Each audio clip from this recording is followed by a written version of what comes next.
The worst mistake a powerful man can make is assuming the quiet woman in the room has nowhere else to go. The storm had been pounding the city for nearly 3 hours when Grace Miller stepped out of St. Anne's Medical Center and pulled her thin jacket tighter around her shoulders. Her 12-hour shift had turned into 16. 2 nurses had called in sick. The emergency room had stayed busy all afternoon, and the coffee she drank at 6 that morning had long since stopped helping. Rain hammered the parking lot in silver sheets, bouncing off the pavement and turning every light into a blurry glow.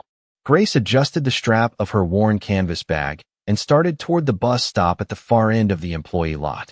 She was 32 years old, worked more hours than she was paid for, and lived in a small apartment on the edge of town. Most people who saw her would have described her the same way. Just a poor nurse. Just another exhausted woman trying to make it through another week. Before we continue, thank you for supporting the channel and spending your time with us today.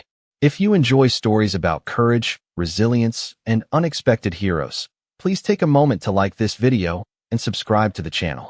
Your support helps us continue creating new stories and sharing more unforgettable experiences with you in future videos. Now, let's get back to Grace's story.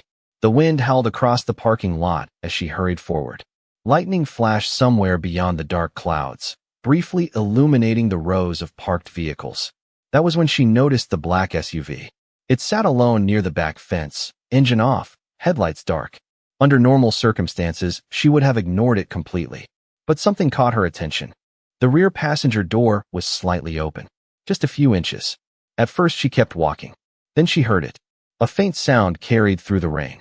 A cough. Weak. Unsteady. Grace stopped. Her instincts took over before her tired mind could argue. She changed direction and moved toward the vehicle.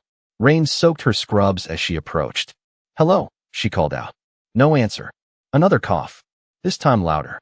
Grace reached the SUV and carefully pulled the door open. A teenage boy sat inside. He looked pale.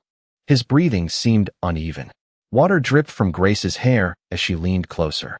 "Hey," she said gently. "Can you hear me?" The boy opened his eyes for a moment and nodded. Relief crossed his face at the sight of someone willing to help. Grace immediately knelt beside him. Years of training pushed aside her exhaustion. She checked his breathing, his pulse, his level of awareness. Something was wrong. Not life-threatening yet, but serious enough that he needed attention. "You're going to be okay," she assured him. "I'm a nurse." She reached into her bag and pulled out a small emergency kit she always carried. The storm roared around the vehicle. Thunder echoed overhead. For several minutes, she focused entirely on helping the boy.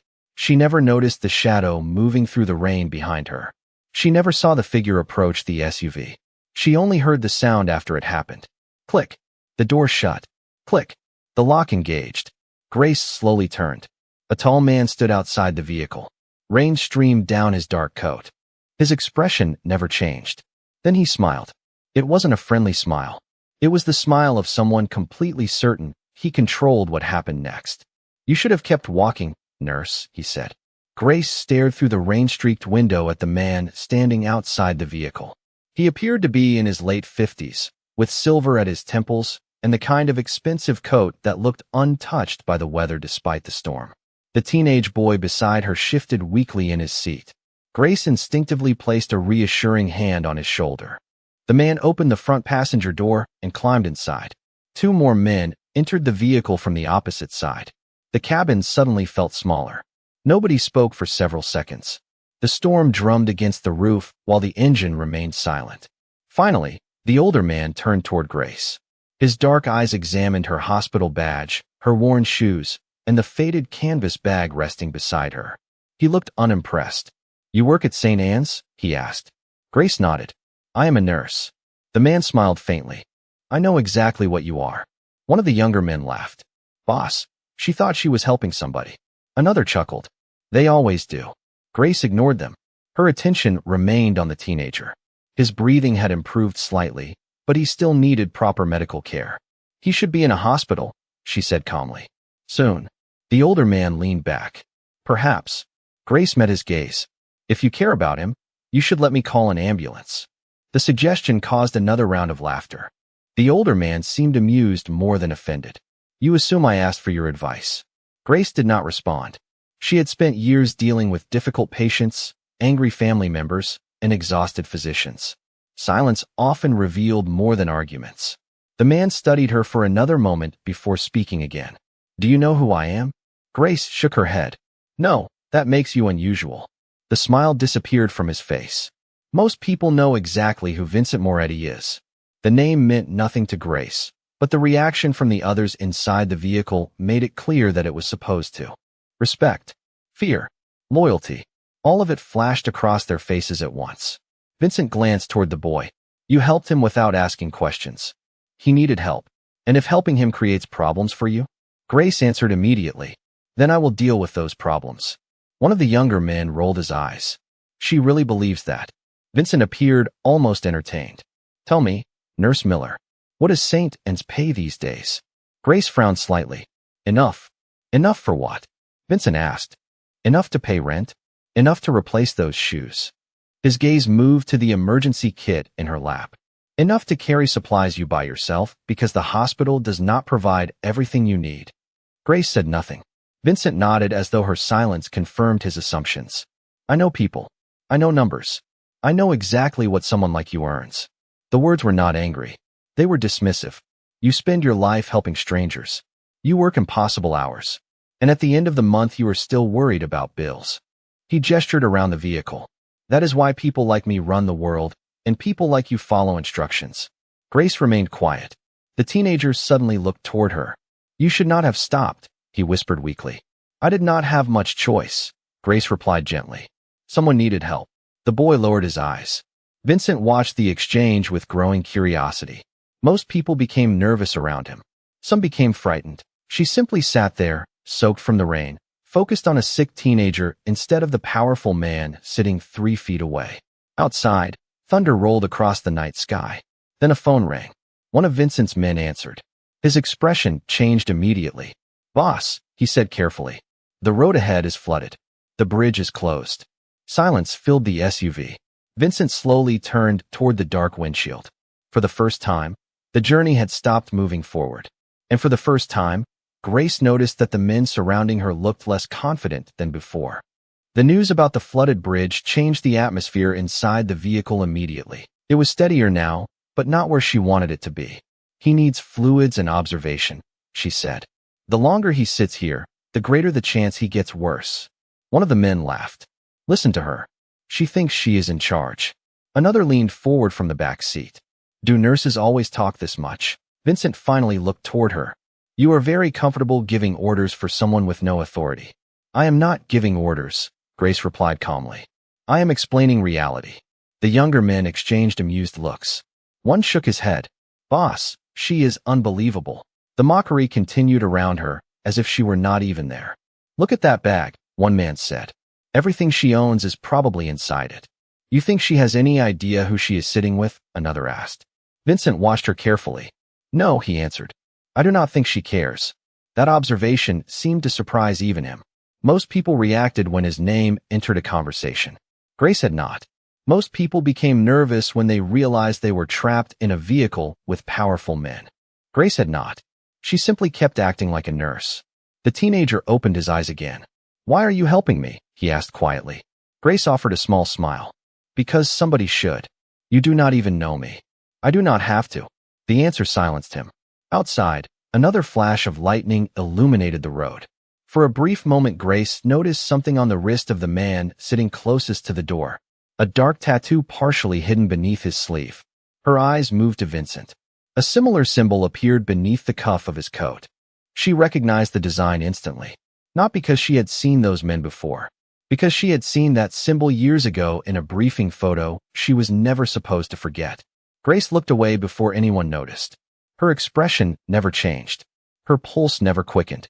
But a quiet alarm began ringing in the back of her mind. Vincent noticed the brief glance. Something interesting? He asked. No, you looked at the tattoo. Grace shrugged lightly. A lot of people have tattoos.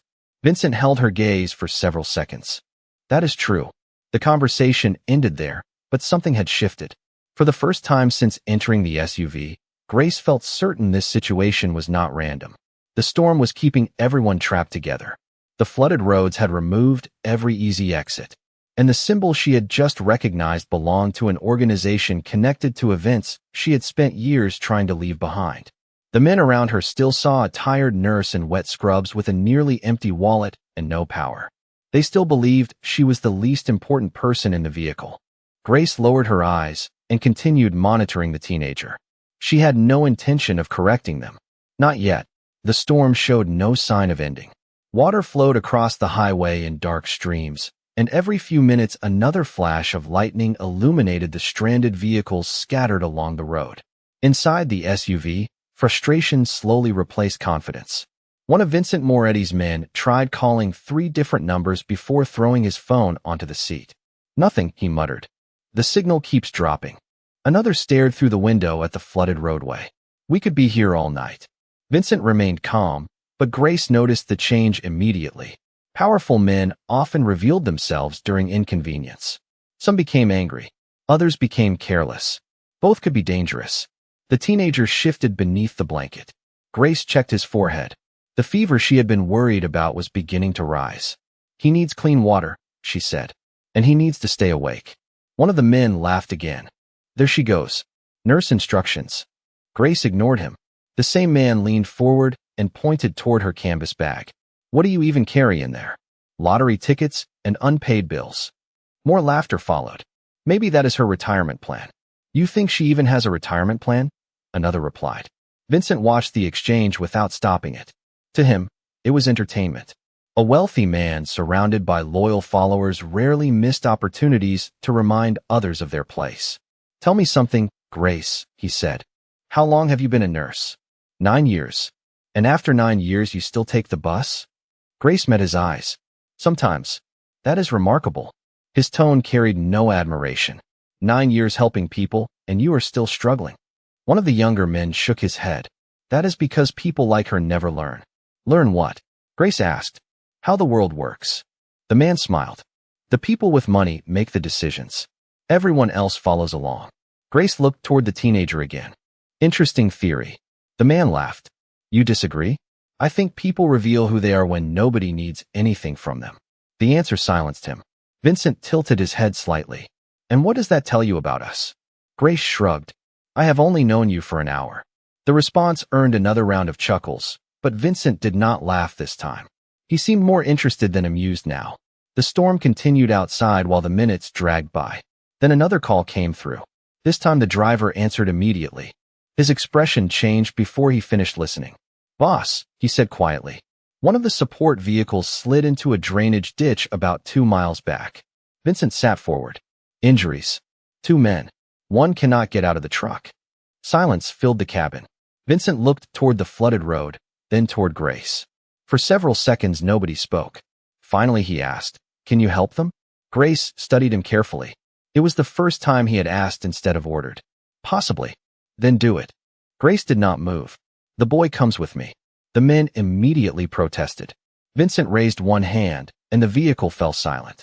His eyes narrowed. "You are negotiating now?" "No," Grace answered calmly. "I am protecting a patient." For the first time all night, nobody laughed. Vincent stared at her as thunder rolled across the dark sky. Then a slow smile appeared on his face. "You really are not afraid of me, are you, Nurse Miller?" Grace held his gaze without blinking. "I am more concerned about the people who need help." Vincent studied Grace for several seconds before giving a short nod. "Fine," he said. "The boy stays with you." The teenager looked surprised. So did several of the men surrounding them. Nobody seemed accustomed to hearing Vincent compromise. The driver started the engine, and the SUV slowly turned around on the flooded roadway. Water splashed against the tires as they moved through the storm. 20 minutes later, they reached the disabled truck. Its front end had slipped into a drainage channel hidden beneath rising water. Emergency flashers blinked weakly through the rain. 2 men stood outside, soaked and frustrated. Another remained trapped inside the vehicle, unable to climb out safely because of the angle. Grace stepped into the storm carrying her medical kit. The cold rain immediately soaked her hair and clothes again. Vincent and several others followed at a distance. They expected instructions. They expected panic. Instead, Grace quietly examined the situation. Her eyes moved across the roadway, the water level, the position of the truck, and the safest route toward the stranded man. She made her assessment in less than 10 seconds. Nobody stand directly downhill from the vehicle, she said. If it shifts, it will move toward the ditch. One of the men frowned. How would you know that? Grace pointed toward the water flow. Because the current is pushing from the west side. The man looked where she indicated. She was right. Grace moved carefully toward the truck. The stranded passenger appeared frightened more than injured. She spoke calmly, asking simple questions, checking for signs of shock, keeping him focused. Within minutes, she had organized a safe way to guide him out without creating additional risk. The entire process happened so smoothly that nobody realized how unusual it was until afterward. One of Vincent's men shook his head. That did not look like nursing. Another nodded. She handled that like she has done it before. Grace ignored them. Her attention remained on the rescued passenger. She checked his breathing, pulse, and coordination before helping him towards safer ground.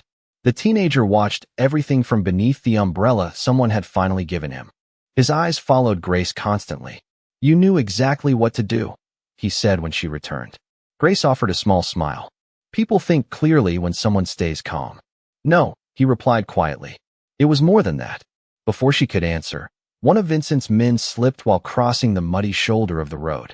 He stumbled awkwardly and grabbed a nearby support rail to steady himself.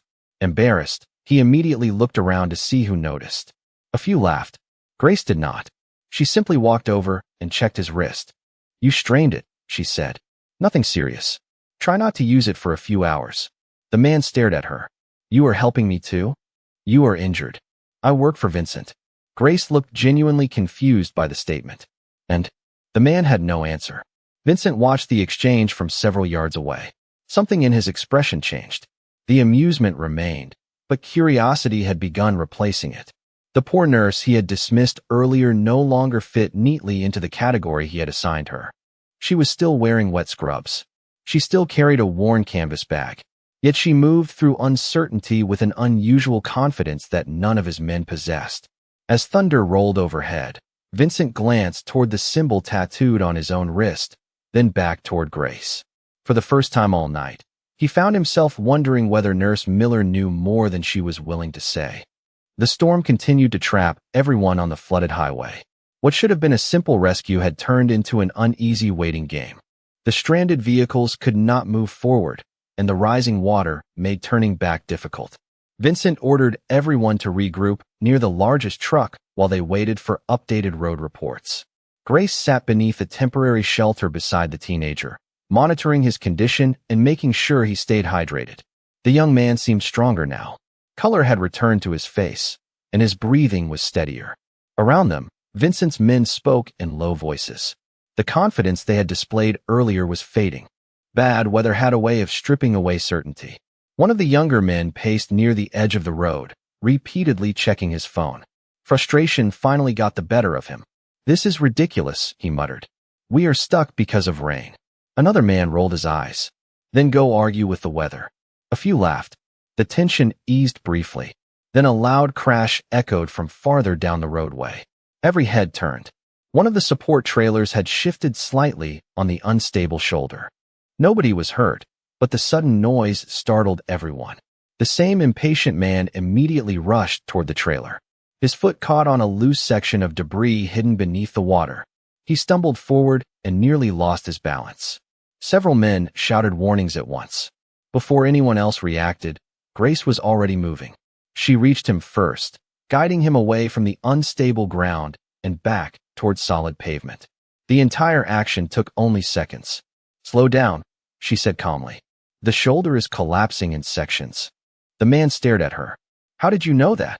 Grace pointed toward the water. The flow changed direction. The soil underneath is washing out. Another man frowned. You noticed that from 30 feet away? Grace seemed surprised by the question. It was obvious. Vincent watched the exchange carefully. Nothing about her answer felt rehearsed. She was not trying to impress anyone. She genuinely seemed unaware that most people would never have noticed the danger. The teenager smiled faintly. You keep doing that. Grace looked at him. Doing what? Seeing things before everyone else. She offered no response. Across the road, one of Vincent's senior associates approached carrying a flashlight. As he handed it to Vincent, his sleeve shifted upward for a moment. The same tattoo appeared again. The same symbol Grace had recognized earlier. This time she caught a clearer look. The design matched details she remembered from long ago. Information she had spent years trying to forget. Her expression never changed, but her mind began connecting pieces together. The organization behind that symbol was far larger than a local criminal network. Vincent noticed her brief glance. "You keep looking at those tattoos." Grace met his eyes. "People wear symbols for a reason. And what reason do you think ours represents?" Vincent asked. Grace considered the question. "Loyalty," she answered. "Maybe fear." Several men laughed at that. Vincent did not. He continued studying her with growing interest. The poor nurse he had dismissed hours earlier no longer seemed simple. She remained quiet. She remained polite. Yet every hour revealed another piece that did not fit the story she presented to the world. As thunder rolled across the dark sky once again, Vincent found himself asking a question he had not considered before. Who exactly was Grace Miller before she became a nurse? The question lingered in Vincent's mind long after he stopped asking it aloud. The storm had reduced from a violent downpour to a steady rain, but the roads remained unusable. Nobody was leaving anytime soon. Temporary flood barriers had been set up by highway crews miles away, and every report coming through the phones confirmed the same thing. Wait until morning. Most of Vincent's men hated waiting. Grace seemed completely comfortable with it. She sat beside the teenager beneath the shelter, occasionally checking his pulse and asking simple questions to keep him alert. The young man trusted her now. Everyone could see it. Vincent found that interesting. Trust usually took time. Grace seemed to earn it naturally. Around midnight, one of Vincent's associates finally approached, carrying a tablet connected to a satellite hotspot. "Boss," he said quietly, "you asked me to look into her." Grace did not react. Vincent took the device and began reading. At first his expression remained neutral. Then his eyes narrowed.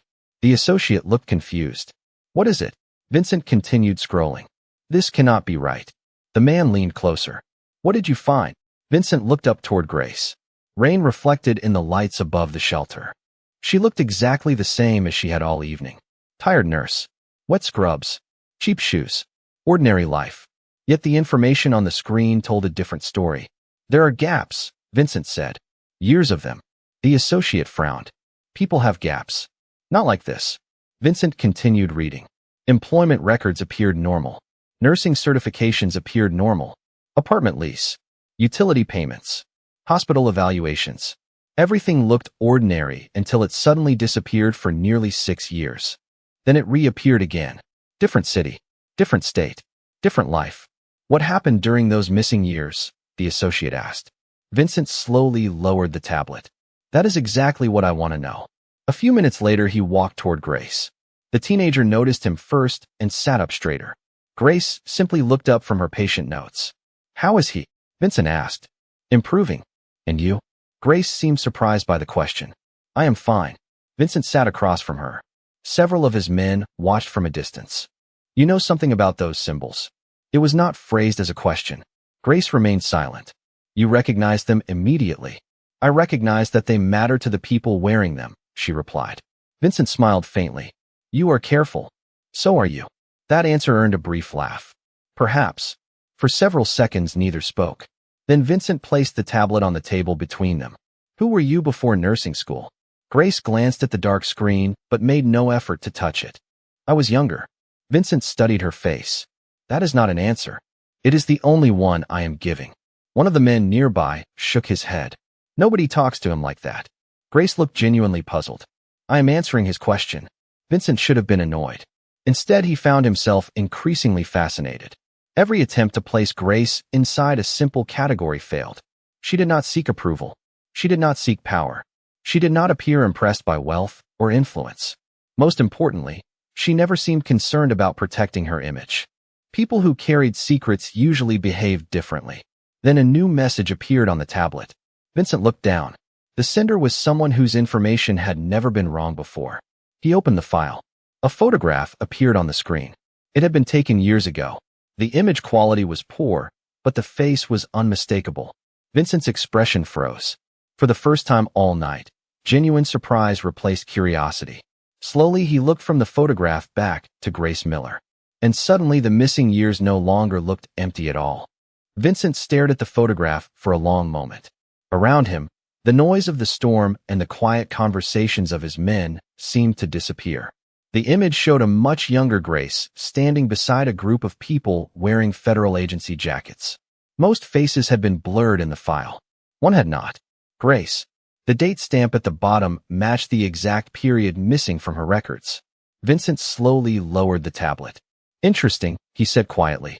Grace continued checking the teenager's pulse. What is? You. Several of the men nearby turned toward them. They had never seen Vincent look genuinely unsettled before. One of them stepped closer. Boss. Vincent handed him the tablet. The man looked at the photograph and frowned. Who is that? That, Vincent replied, is apparently not just a nurse. The associate studied the image again. Federal task force? Vincent nodded slowly. Looks that way. Grace finally looked up. Her expression remained calm, but she knew exactly what he had found. You should stop digging, she said. Why? Vincent asked. Because some doors stay closed for a reason. The warning only increased his curiosity. Before he could respond, headlights appeared through the rain. Everyone turned toward the distant roadway. Multiple vehicles were approaching. Not fast, not aggressively, just steadily. One of Vincent's men immediately became alert. We are not expecting anyone. Another narrowed his eyes. Those are government vehicles. The approaching convoy stopped several hundred feet away.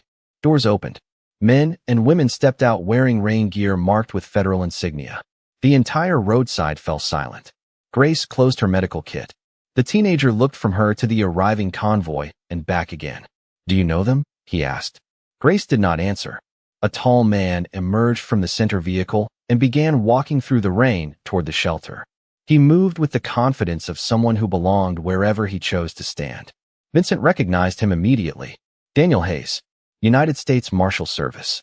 That recognition alone made several of his associates visibly uncomfortable. Hayes reached the shelter and stopped. His eyes moved across the gathered men before settling on Grace. For a moment, neither spoke. Then a smile appeared on his face. Not a surprised smile. Not a cautious one. A smile of recognition. I knew it, he said. Nobody else could disappear this completely. The men surrounding Vincent exchanged confused looks. Hayes ignored them entirely. He walked straight to Grace. It has been a long time. Grace sighed softly. Not long enough. Hayes laughed. That sounds exactly like you. Vincent stepped forward. You know her? Hayes turned slowly. Know her? He looked genuinely surprised by the question. Half the people in my division are still working because of her. Complete silence followed. One of Vincent's associates blinked. What does that mean? Hayes looked back toward Grace. It means Nurse Miller is one of the bravest people I have ever met. Grace immediately shook her head. Daniel. No, he said firmly. You spent years making sure other people got credit. Tonight, I am not helping you hide. The teenager stared at Grace with wide eyes. Vincent remained motionless. The poor nurse he had mocked hours earlier was vanishing piece by piece. In her place stood someone connected to a world none of them had imagined. And for the first time all night, Vincent Moretti realized that he might not be the most important person standing on that flooded highway. For several seconds, nobody spoke. Rain tapped softly against the shelter, while Daniel Hayes stood beside Grace as though her presence there was the most normal thing in the world. Vincent Moretti looked from Hayes to Grace and back again. The confidence he had carried all evening was still there, but now it was mixed with something new. Uncertainty. You never mentioned any of this, Vincent said. Grace closed her medical kit and stood.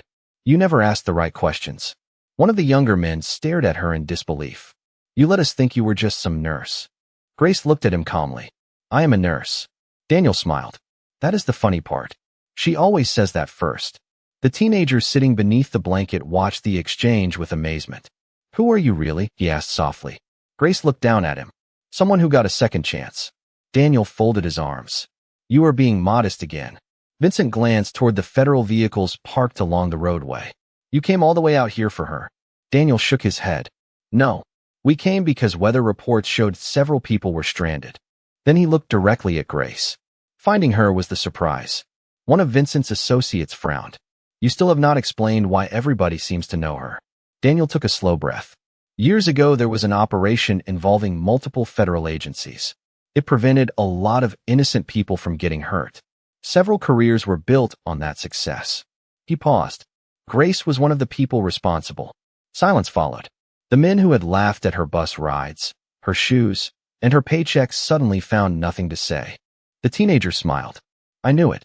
Grace looked at him. Knew what? You never acted scared. Daniel laughed quietly. That would be difficult. Vincent stared at Grace for a long moment. Then he shook his head. All night I thought I understood exactly who you were. Grace offered a small smile. Most people do. And most people are wrong. Vincent asked. Sometimes. The storm was finally beginning to move east. The rain softened. In the distance, highway crews started reopening sections of road. The long night was ending. One by one, the stranded drivers prepared to leave. The atmosphere around the shelter had changed completely. Nobody laughed at Grace anymore. Nobody mocked her job or her old canvas bag. The same men who had dismissed her hours earlier now watched her with quiet respect. Before leaving, the teenager stepped forward. Thank you, he said, for stopping. Grace smiled warmly. Take care of yourself. Daniel glanced at his watch. We should get moving. Then he looked at Grace. You know, there are people who would love to see you again. Grace sighed. I know. Vincent stepped forward one final time. For what it is worth, Nurse Miller, I misjudged you. Grace considered that for a moment. You were not the first. Vincent nodded slowly. And I suspect I will not